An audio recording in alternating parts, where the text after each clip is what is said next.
నా ఫ్రేమ్స్ అవన్నీ ఇరిగిపోయాయి అనమాట ఫుల్ ఇంట్లో అయితే. దేనికంటే నేను స్ట్రగుల్స్ ఇవన్నీ పడి ఇంకా ఆ మాటలు కాసే దీని నుంచి మైండ్ పోయిందనమాట. నేను 18 ఇయర్స్ నుంచి ఇలా కష్టపడుతున్నా సరే నాకు వాల్యూ లేకుండా పోయింది ఇంట్లో. ఇలాగ అవుతుంది అనమాట మనుషులు. దేనికంటే ఈ డబ్బు అనేది అందరికీ పనిచేసిన ఈ లోకానికి. ఈ డబ్బు అనేది నా దగ్గర లేకపోతే నా ఇంట్లో వాళ్ళు కూడా నాకు తవ్వట్లే, ఇంట్లో వెళ్ళిపో చీ అనే అనిపించే స్టేజ్కి వచ్చేసిన. అందుకని నేను ఇలా మాట్లాడుతున్నా.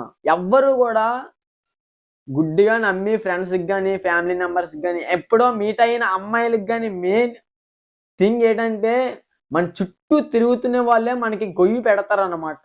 ఈరోజు ఆ గొయ్యి నాకు పెట్టేశారనమాట.